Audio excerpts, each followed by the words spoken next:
예, 오늘 말씀은 여호수아 21장 1절에서 19절 말씀입니다. 그때에 레위 사람들의 족장이 제사장 엘아살과 눈의 아들 여호수아와 이스라엘 자손의 지파 족장에게 나와 오늘하고 내일, 그러니까 21장 묵상은 어, 다른 땅 지파 길갈에서 땅을 정복하면서 일부는 땅을 이미 분배를 했고, 그리고 분배하지 못한 일곱 지파에 대해서는 실로에서 와서 이제 지도를 그려서 제비뽑기를 해서 일곱 개를 다 나누어 줍니다. 제일 마지막으로 단 지파가 이제 땅을 차지하게 되는데, 이 단 지파는 저 위쪽으로 올라가서 땅 하나를 더 점령함으로써 확장된 분배를 가졌다. 그렇게 말씀하고 있습니다. 오늘 말씀은 이제 땅을 분배를 다 하고 어제 20장에서는 그 도피성을 다 지정을 했습니다. 도피성을 지정했다는 얘기는 땅을 지정을 하고 엄청 시간이 오래 걸려서 평화의 시대가 와서 이제 아무 걱정도 없을 때에 일어난 일이라고 생각을 하시면 되죠. 어, 어, 그렇게 시간이 많이 지난 뒤에 도피성을 만들고 그러고 나서 그 한참 있다가 이제 그때에라고 얘기하는데, 사실은 이 그때는 앞에 도피성을 만든 그때에 이렇게 얘기합니다. 그러니까 레위 지파 사람들은 땅은 분배를 받지 못했지만, 다른 사람들도 또 땅을 분배를 받았지만 일정하게 뭐 정착지를 만들어 놓는다든가 이런 상황은 아니고, 이제 정착을 하고 있는 상태에 그때에 이제 1절 말씀이죠. 그 엘르아살은 누구라고 그랬죠? 제사장인데 아론의 아들인데 몇 번째 아들? 세 번째 아들. 두 번째 아들은 어떻게 죽었어요? 불을 잘못 들이다가 이제 다른 불을 들이다가 이제 죽게 됩니다. 항상 엘르아살 그러면 두 형도 생각해야 됩니다. 어, 왜냐하면 성경은 그렇게 만들어 놨기 때문에요. 이거는 그냥 한 사람씩만 얘기하고 있는 것 같이 보이지만, 이 건물처럼 전체를 이렇게 하지 않으면 그것만 가지고는 아무 힘도 못 쓰는, 쉽게 말하면 건물이 터진 건물이 돼버리면 소용이 없는 이제 그런 거나 마찬가지입니다. 그래서 엘르아살 그러면 두 형이 다른 불을 들이다 죽었다, 이런 거를 생각해야 되고, 엘르아살과 이다말인가요? 두 사람은 이제 그 동생입니다. 오른쪽에 표가 나와 있으니까 눈치 빠른 사람은 빨리 보고 말할 수 있어요. 그래서 나중에 엘르아살이 죽으면 누구가 돼요? 음, 오른쪽에 그림, 예? 오른쪽에 그림 보면 나오잖아요. 표에 보면. 엘르아살이 죽으면 누가 제사장이 되냐고요. 예, 비나하스가 된다고 그래 나와 있죠. 그렇게 한 사람을 얘기하면 세 사람이 나와야 되죠. 네 사람이 나와야 돼요. 나단과 엘리후와 이다말과 비느하스 이렇게 나와야 되고, 아론까지 다섯 명, 그 위에 올라가면 레위까지 여섯 명 이렇게 나오는데 사이에는 고핫이 있죠. 그렇게 나와야 돼요.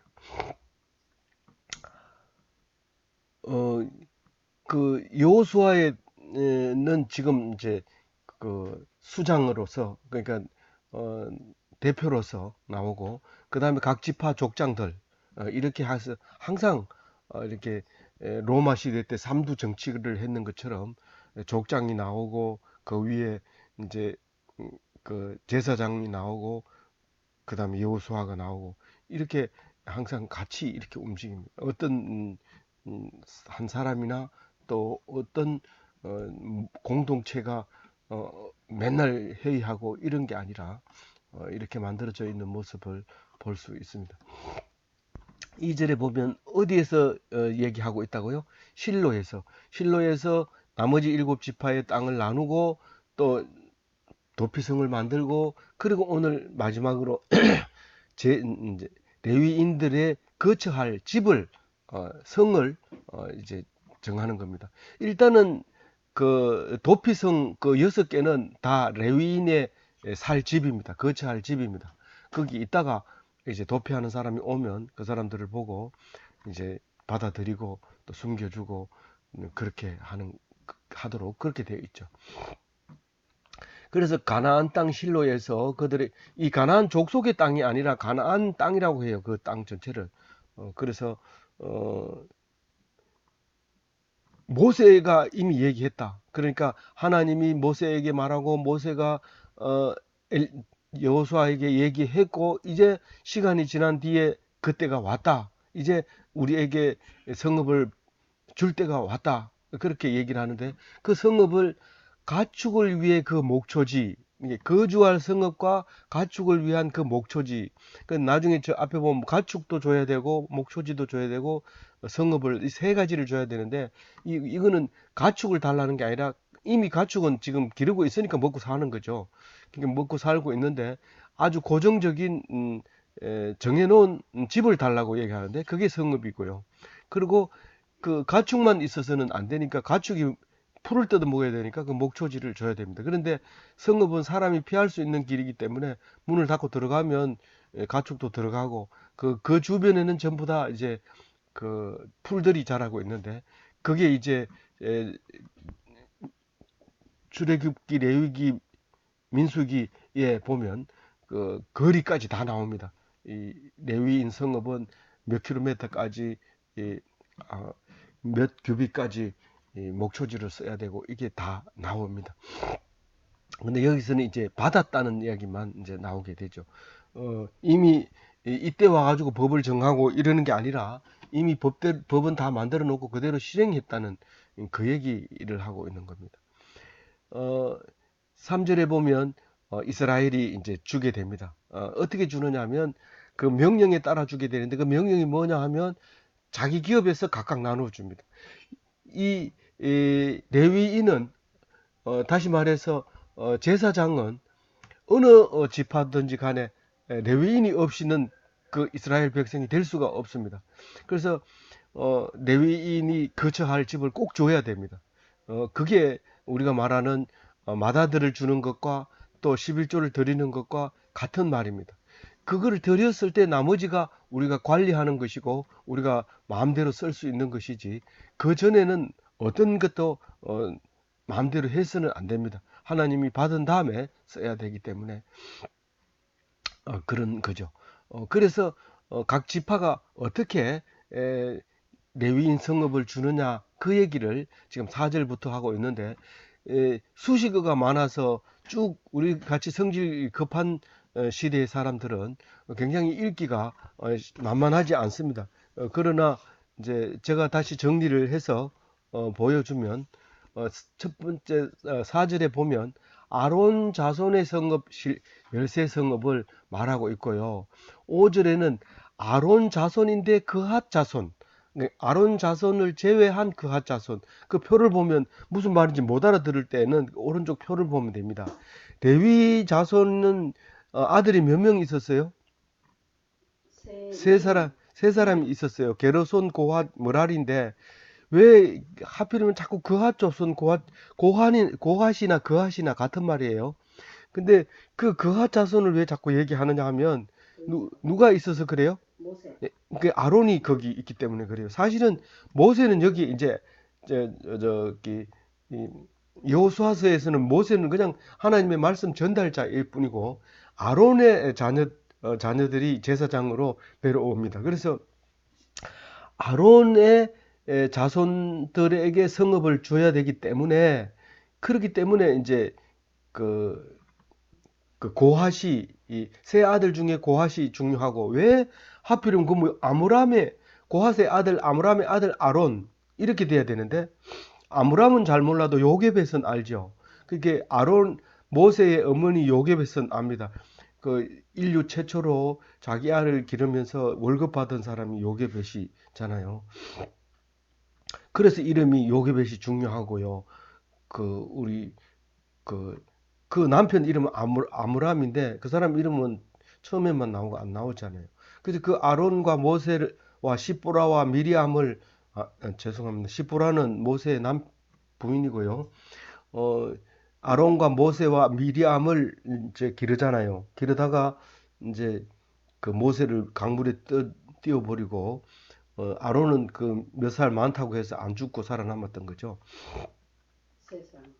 그래서 이제 그 아론의 아들들이 이제 제사장이 되도록 모세가 그렇게 명령을 내림으로써 사실 모세 아들 두 아들은 있었지만 십보라는 이집트 사람이라서 정통성 때문인지 어쨌든 말도 우둔하고 여러 가지 문제로 이제 그 이집트 아론 사람이 광야 사람. 아론의 이 아론을 제사장으로 이제 삼게 되는 것이죠. 그래서 어, 4절은 아론 자손에 대해서 이야기하고 열세 성읍을 말하고 있고요. 5절은 아론 자손 이외의 그핫 자손을 얘기하고 있습니다. 그러니까 누가 있어요? 아론 자손 이외의 그핫 자손. 이스라엘. 아, 아론 자손 이외에 이스할, 예, 이스할 있고, 네 백식을. 예, 예. 이스할 있고, 모세의 자손 있고, 이스할 자손 있죠. 그 다음에 헤브론 우시엘 자손이 있습니다. 맞죠? 예. 예. 말리 무시. 모세, 이스할, 헤브론, 우시엘 이 네 족속이 에, 그 아론 자손 말고 고핫 자손이란 말이에요. 5절 말씀은 그 말씀이거든요. 그래서 그 자손은 10개밖에 안 돼요. 막 사람은 많지만은. 그 다음에 6절에는 게르손 자손 13성읍, 그 다음에 7절에는 머라리 자손 12성읍, 이렇게, 입니다. 게르손 머라리는 그핫과 동기이기 때문에, 그, 형제이기 때문에 게르손 머라리 따로 한 거예요. 게르손이 13성읍, 머라리 12성읍. 그래서 그, 레위 족속은 전부 몇 성읍이에요? 열둘, 열셋, 열셋. 48. 예, 48성읍입니다. 뒤에 이제 내일 묵상하면 마무리하면 48성읍이 정확하게 나오는데 오늘 5절, 6절, 7절 말씀은 더 이상 얘기하지 않지만 4절 이야기를 8절부터 19절까지 하고 있는 거예요. 그렇게 보고 읽으면 훨씬 빨리 읽어지겠죠. 예. 우선 가장 중요한 게 누구라고요? 아론 자손이 제일 중요하다. 왜요? 제사장이기 때문에. 그러면 레위 지파 중에서 아론 자손 13성읍에 들어가지 못한 사람들은 뭐예요? 라고 물으면 어떻게 해요? 어, 예, 저기 성막에서 봉사하는 사람들이죠. 전부 다 이제 궤를 메고 간다든가 천막을 친다든가 운반한다든가 소를 잡는다든가 뭐 순서를 정한다든가 씻는다든가 물을 떠온다든가 이런 거 전부 다 아론 자손 외의 사람들이 하게 돼요. 게르손 머라리 자손까지 포함해서 그래서 이제 그 중에서도 이제 잘 나가면 중직자가 되는 거고 그런 거죠. 그래서 그 하, 네 등분 했잖아요. 13성읍, 10성읍, 13성읍, 12성읍으로 나누었는데 각각 세 지파씩 있게 돼요. 그래서 13성읍이면 좀 크고 10성읍이면 좀 작고 이제 이렇게 하는데 제일 처음에 아론 자손 13성읍은 유다, 시므온, 베냐민 이렇게 돼 있어요.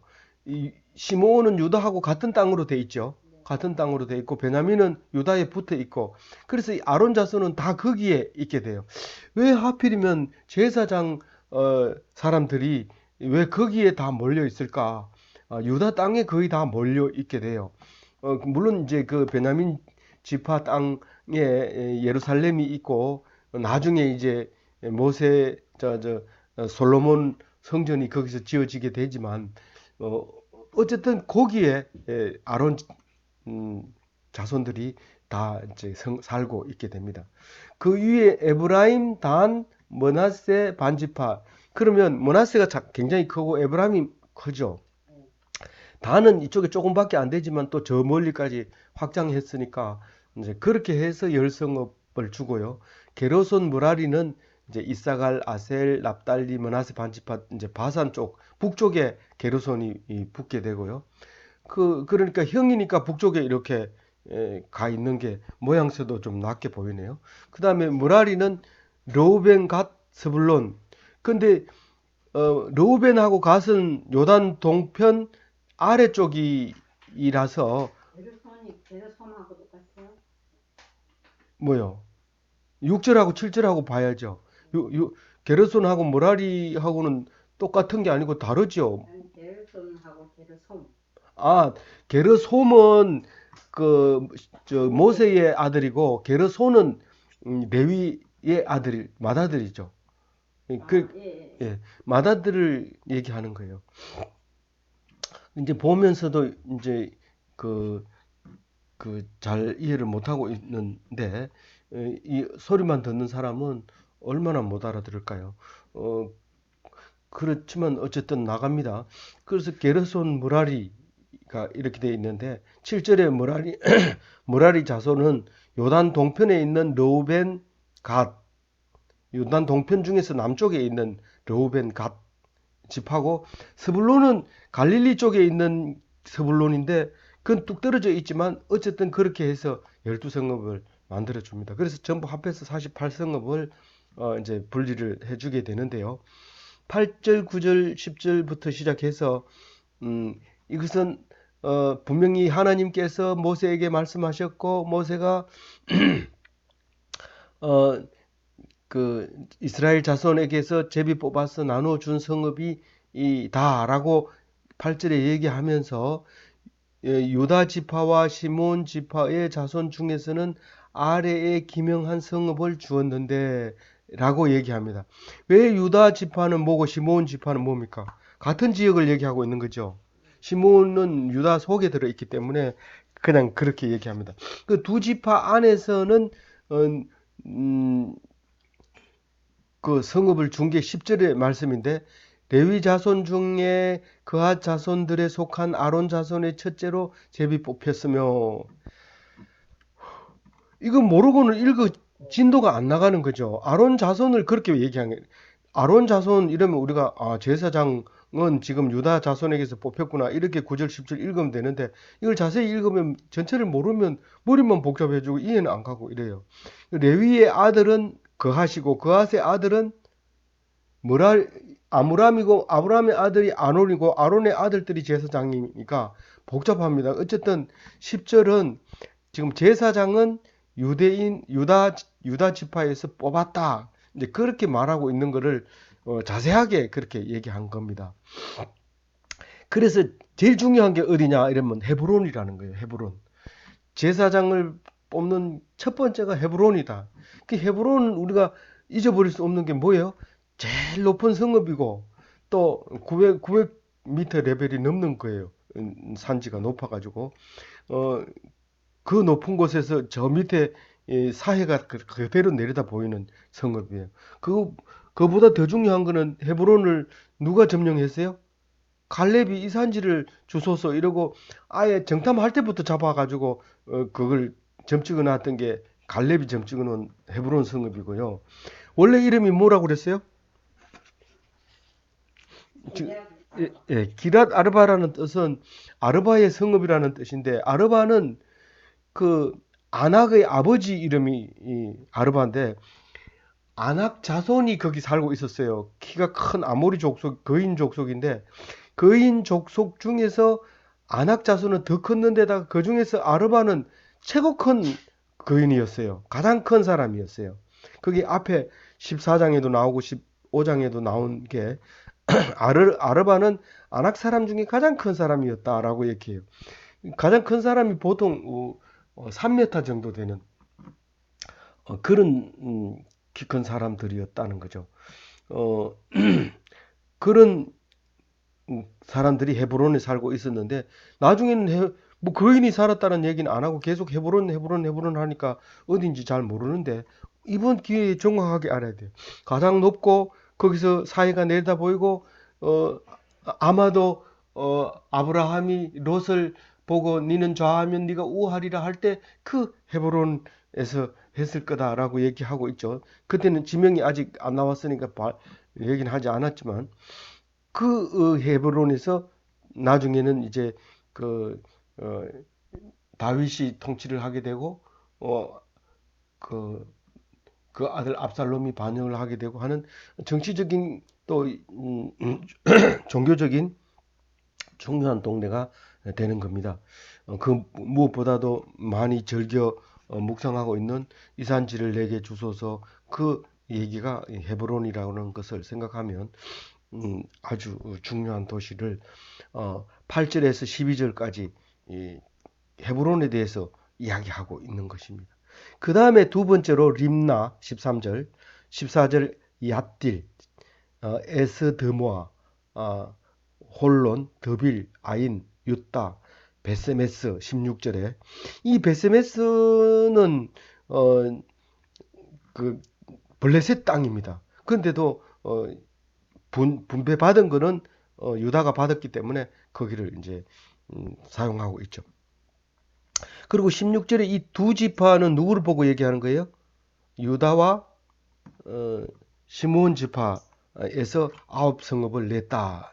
그리고 저기 아론 자손이 13성읍인데 9지파를 내면 몇 개 남아요? 네 성읍이 남았는데 네 성읍은 베냐민 지파에서 나왔다. 그 좁은 땅덩어리에서 네 성읍이 나온 거 많이 나온 겁니다. 그 가장 중요한 기브온 나왔죠. 17절에 기브온 나오고 게바 18절에 아나돗, 알몬 이렇게 나오는데 아나돗도 이게 블레셋 땅입니다. 그리고 기브온 유명한 기브온이죠. 뭐가 생각나요? 썩은 떡으로 계약을 맺었던 그래서 그 썩은 걸로 말미암아 가나안 땅을 쉽게 점령하게 된 뭐 그런 기브온 그리고 영원히 성전 종이 된 기브온 그거 말하는 거죠. 예, 그래서 거기에도 그, 유, 그 레위 족속들의 성읍이 있게 된다. 그래서 19절에 보면 아론 성읍 13성읍이다라고 얘기를 합니다. 특히 이런 기록적인 말씀을 할 때는 항상 처음에 말하고 끝에 말하고 그렇게 얘기합니다. 지금 뒤에 넘어가면서도 보면 처음에 얘기하고 끝에 얘기하고 그리고 수미 쌍관식이라고 하죠. 그, 그 앞에 하고 뒤에 하고 항상 같은 말을 함으로써 이야기가 시작된다, 이야기가 끝났다. 안 그러면 이게 뭐 흩어져 있는 모래처럼 보이지만 양쪽에다가 글자를 딱 씀으로써 이게 하나의 덩어리로 읽어지게 됩니다.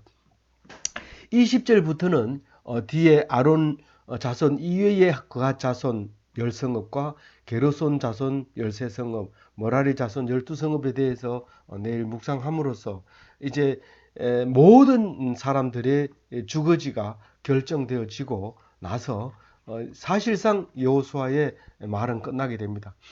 이제 요단 동편과 요단 서편에 세월이 지나면서 신앙의 차이가 생기는 문제를 하나 이야기하고 그리고 여호수아의 설교를 이야기하고 여호수아가 죽어가는 그 이야기를 하고 엘레아살도 죽어가는 이야기까지 함으로써 이 여호수아 이야기는 끝나게 될 것입니다.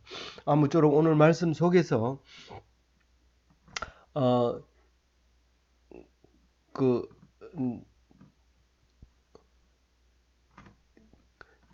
그 실로에서 나누어준 이 성읍들이 제사장이 살아야 될 곳이다. 그런데 이 제사장이 살아야 될 곳은 어떤 한 지파에만 있는 것이 아니라 전 지파에 존재하고 있다 하는 사실을 우리가 알고 나면 우리가 직장에서도 레위인이 있어야 되고 집에서도 레위인이 있어야 되고 그 어떤 단체에서도 레위인이 있어야 되는데 그 레위인은 많이 필요한 것이 아니라 10%, 13%, 12%요 정도만 있으면 됩니다.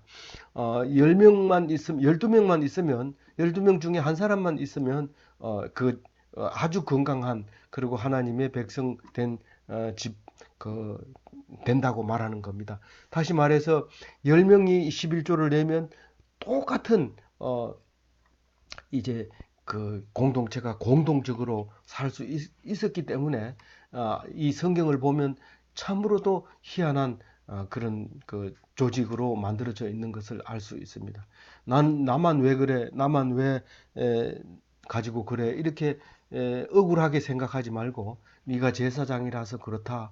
그렇게 말하면서 늘 어려움을 이기고 견뎌서 어느 어디에서든지 이 제사장으로서 살아가는 귀한 기독교인이 다 되시기 바랍니다.